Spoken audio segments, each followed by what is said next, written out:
Dolphins taking on the Jets. So the Jets down 3-0. They march right down the field, running the ball with power. They look great, and then they fumble inside the one. I was smiling for you, Greeny. It looked optimistic. This is the Jets that we imagine, a tough running game. We're going to play good defense, not make mistakes.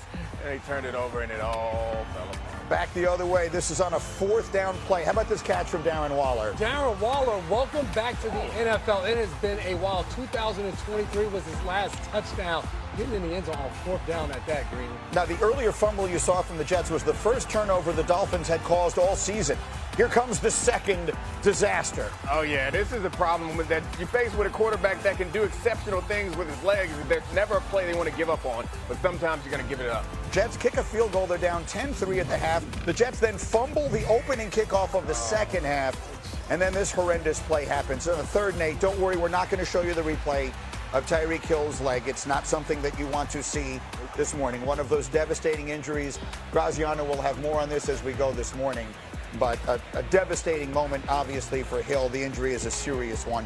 Anyway, as the play continues, too easy.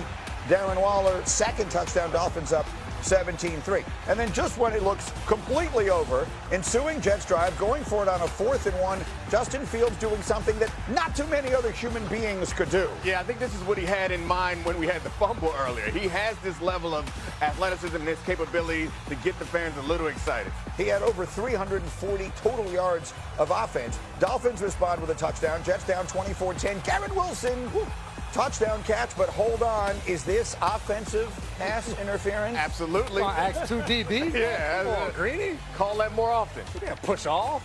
Horrible call. 24-13. The Jets now down 2 touchdowns, and it's Fields. For reasons known only to them, the Dolphins single cover Garrett Wilson. That's a bad man. The other catch that didn't count, this one was even more impressive. Look at the feet right there. That is unbelievable. Garrett Wilson. Oh.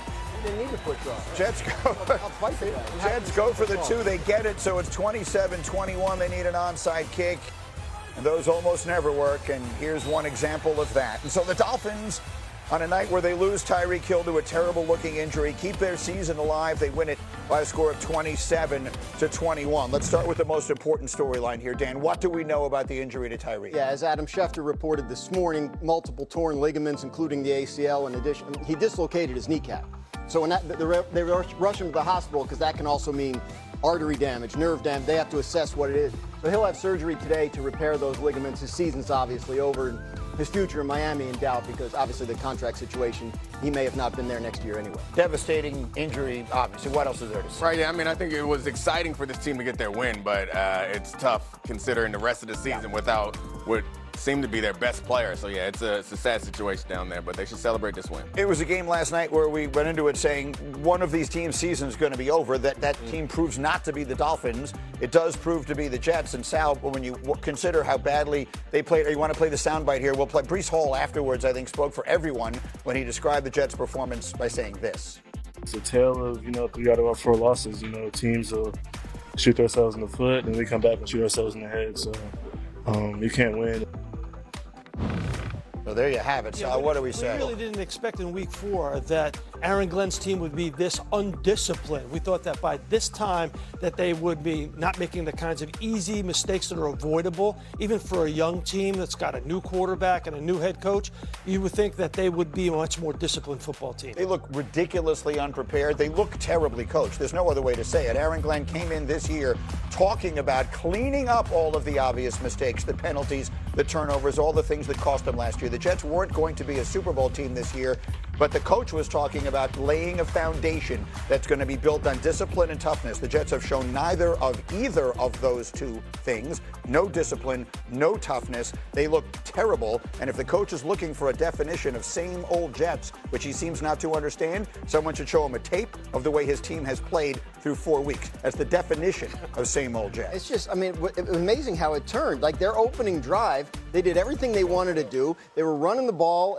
at will, and they get close to the goal line, they fumble. Now the Dolphins go the length of the field for a touchdown. Now you're down 10-0. The whole entire thing falls apart because of one play. But yeah, the penalties, the pre-snap stuff, it just If he scores there, which is entirely possible, yes, the game could feel totally different. Now the Jets are in control of the game. They can keep running. I don't know. It's just amazing how it flipped. And Graz, I think to your point, we always talk about the coaching. And one thing Aaron Glenn has talked about is having referees at practice, talking about minimizing the penalties. Once you go out there on the field, they fumbled 2 kickoff returns so far in this season, and there's pre-snap penalties. To a certain extent, Nick, you know this, for the players, you got to step up now when the lights come on and show up and perform the way you've done in practice. I guarantee you those coaches are going there on Monday and like, guys, we did this play on Wednesday, Thursday, and Friday, and we get to Monday night, and now we're making the same mistake. That's the thing about football is it's a couple plays here and there will make the whole game feel a whole lot different. So, like, Greeny, I think it's fair. A little bit of your fan is showing when you talk about the toughness. I think that they're undisciplined, but it's nothing about the way that they perform in that game that made me feel like this team wasn't tough. Like, they didn't fold it up. They didn't give up.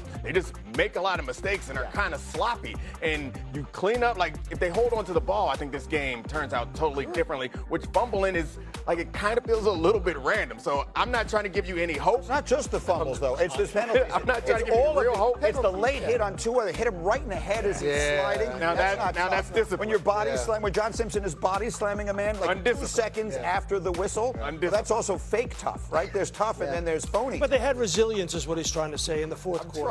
I'm trying. Very impressed. I don't want to he's a fan. He's a fan. Whatever. Look, this is a national show. The Jets are not worth any more time than we have already given them. Let's move on to the other disaster that was last night. That's a newsflash, right? The Bengals, not so good. Bo Nix and the Broncos hosting Cincinnati last night. Bo Nix, this on a 3rd and 5, takes it himself. Oh, yeah. Bo Nix is a great athlete. Sometimes you forget it, but he's not going to let the Bengals forget it on that play. Meanwhile, the Bengals' frustration is going to start to show.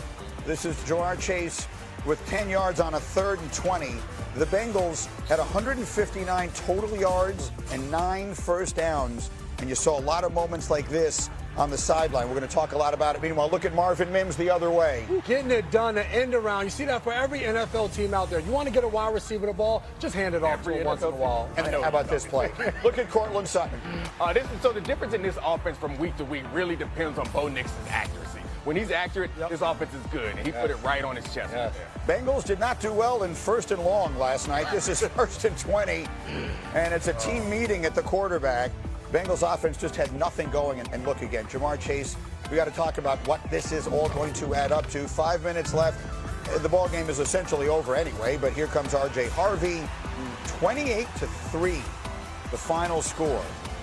You see the looks on those faces, not what they were expecting. After the game, Jamar Chase active on social media. The first post says, "Man, y'all better leave me alone," and he had like a couple of crying, laughing emojis.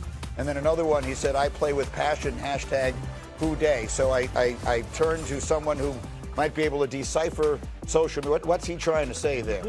I mean, that he plays with passion and he's still part of the team. Like the WhoDay, like he's still committed. I think you see in week 2, that's a catastrophic traffic event, and that's what you were seeing in Cincinnati now, and the fallout of it is going to be fascinating. Their season is quite obviously over as far as anything they were hoping to accomplish realistically. Now the question is, how do they keep it together? Well, the bottom line is it's 2 things, right? It's about the Bengals. It's also about the division, within the division. What's the fallout, right? For the Bengals,